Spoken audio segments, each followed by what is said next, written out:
expected this Karma to go mid lane, completely forgot that it is also another flex pick. The beauty of this draft from Mad Lions gave them a lot of flexibility with both the volley bear and the Elyoya, he's made it back. He's walking towards bot, but he will be too late here. All he can do is get that camp you were mentioning before. That means Peach gets the dragon, which, let's be real, very careful. You can see he is suspicious.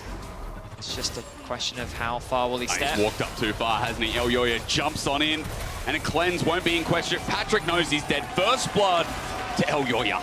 Ultimately, I will say that's a mistake from Patrik. The information was clearly given from Peach, or at least someone on the side of GIANTX. But again, it's that threat that made him cautious. Now bot side with the kill as Elyoya might get spot out, flashes, gets the cleanse this time. Remember, he has the Stormbringer to come on down as for MDK, Alvaro saves the day.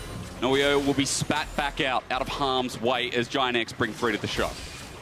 Flash exchanged for cleanse there. Ignar threw out the ignite. He will connect another hook. And doing it again. GIANTX looking for a bit more of a fight. The re-engage. The knock-up is there. Elyoya, remember, still with the ulti out. The darkness comes through, and with that ult of Stenner, they buy more time. Stormbringer on the spot, which Peach flashes away from. Now Ignar looking for a re-engage as he's just hit level 6. Depth charge can bring this back in, but for Patrik, no chains of corruption, and everyone walks away. That mid-wave because they bought time. Elyoya now has had the chance to spend that gold. Alvaro has his ulti back up as well. Keep in mind, as Fresskowy now spotted out in this angle, Ignar sets up for a dredge line, connects as well. Jackie's chain of corruption was used. You mentioned that Odo should be coming in, but as Alvaro picks up the trigger, when is going to be the answer? For Peach and Jackie's now they're the target. The jungler's just erupted and destroyed. Fresskowy nukes him to oblivion as Odoamne now comes through. Elyoya was saved, but as Odo flies on through, his damage immense, but they can't finish the job. Fresskowy comes on a back end as well, and GIANTX are getting collapsed on. Oh, dearie me. Jackie's trying to bring back the play, but now the Myrwn has shown up. It's Jackie's in the middle of it all as well. One by one, they go to their deaths, and the Mad Lions Koi are an 8. Which means that he's now the side lane threat against Odoamne. Peach with the ult. Onto Myrwn. This Karma has flash available, going to use it, gets out of range, but depth charge follows through. Chain of Corruption misses here. Dredge line pulls back in. Again, a lot used, and he's taking a while to die. And the meanwhile, Fresskowy makes it take over the game. Speaking of pockets of vision. Dredge line, depth charge, knock him up. This time, everything connects. Shutdown, unfortunately, goes to Peach, but it's another pick as Elyoya doesn't use the Stormbringer to get out of this one. He's caught out later, does he though? But Dredge line back in. Alvaro, you hero, trying to get to the blast cone, not in time. Elyoya is still sent outwards because of it though, as he runs on all fours, trying to get away. While GIANTX has not just found a pick here, they've found a pick mid. And Mad Koi lose 2 in a quick instant. What is happening? MDK expecting Peach and Ignar to be sitting in the brush. Another engage in mids. This time, Center and Tom Kench, though, they can live the sustained battle. Ult comes through. Alvaro and Supa happy to take this as overheated Rumble runs for his life. Now onto the next target. Ignar re-engages, but Alvaro has got a meaty shield on him. Patrik can help seal that, but Alvaro holds the charge and eventually pops it. They stay true, and for GIANTX, they back up. I believe that was the ultimate invested from Patrik. Oh, we're going to get a replay of exactly what happened. So Myrwn TP's in. He actually finds himself in a 1 versus 2. Really good ultimate. Oh, yeah. Okay. Yeah, that's a really nice combo. That ultimate really on top of ulti.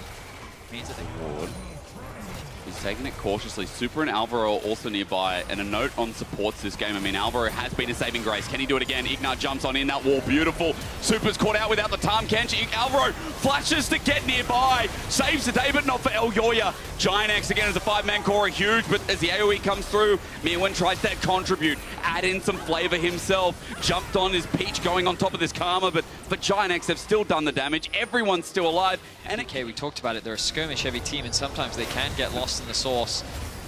See an engage coming out from MDK. Good route down. Ignar, though, not the unbeefiest of persons, if that's even a word. Peach runs into the choke. Teleport. Supa's low. Fresskowy's in an awkward spot here. Oh, Jackie's as well is in a great spot too. Look at him go. Fate sealed. And it's Myrwn whose death knell rings next. Supa doesn't get charmed out, or rather chained down. Elyoya now running for his life, but he's on the wrong side of the map. Supa is too. Like I said, Betties, it keeps getting worse and worse and worse for MDK, as now you better believe that Baron, once Peach is done with this, should be the go. I mean, I don't think Peach should be here. Him the one chasing for this kill, I think is... Can he get the smite? Nope, that's going to be an execute. Should be able to get some of the XP off the back of that, but that's going to be a Baron for GIANTX. And let's not forget that this started with MDK trying to collapse onto Ignar. Yep. He buys a lot of time thanks to the Celestial opposition, mitigating a lot of that initial damage. But he basically forces GIANTX into this very narrow choke point with which... They are the same thing. One is made with tomatoes, one is made with sugar. I don't want you to come over. But GIANTX, as they push through this turret, note that Mad are looking to fight this. That's because Elyoya with the ulti up and available. Supa, maybe you shouldn't fight anymore. Over the wall, Peach is ready to go in as well. Equalize is beautiful, and Fresskowy went golden right in the middle of the hot fire. He'll get burnt, as now with the ulti following through. It's GIANTX cleaning house, and Jackie's the rookie that could. Onto the rival, and Fresskowy, he'll get burnt by another Odo. Nice shot. And all of a sudden, we turn the game around. It has been great for the past 7-8 minutes for GIANTX. And it keeps getting better. A crazy turnaround from GIANTX. What felt like a game that was done and dusted. They find pick after pick. They repeatedly punish MDK. Now 11-6. Elyoya off on the flank. Fresskowy starts to make his way back. Good equalizer. Super again tagged out. Alvaro won't care too much, but enables GIANTX to step up to the turret. Remember, with the grubs in hand, they're doing some DPS to this inner turret as Elyoya looks for a position to flank, a position to entry. But GIANTX just turn back around and go, nah, we'll take it this time. Elyoya, what can you do? Turret's going to drop down. He's by himself. He's in a bounce house. Elyoya, nothing is the answer. GIANTX take one for free of charge. And McCoy is sent running again. Jackie still has his ultimate. He's going to use it. Oh, fate is sealed. At this point, maybe I should look away. Supa's burnt down as well. Jackie's having another great start to the split. At least today, to say the least, as GIANTX looking for their first win on the board. They'll forget mid for the time being. They'll forget Fresskowy. They're on to a Nexus turret. And they're on to the last members of Mad Koi. As for GIANTX, this could not have come sooner. To end this week #1 of spring with a win means everything, especially against the finalists in Mad Koi, as Patrik likes to add one on top. And GIANTX, welcome to the Spring Win Club. I was not expecting the game to end that way. 27-minute victory. Somehow. Bear in mind, the kills were 1 to 5. Yep. They ended 16 to 6. Mad Lions only found a single kill off the back.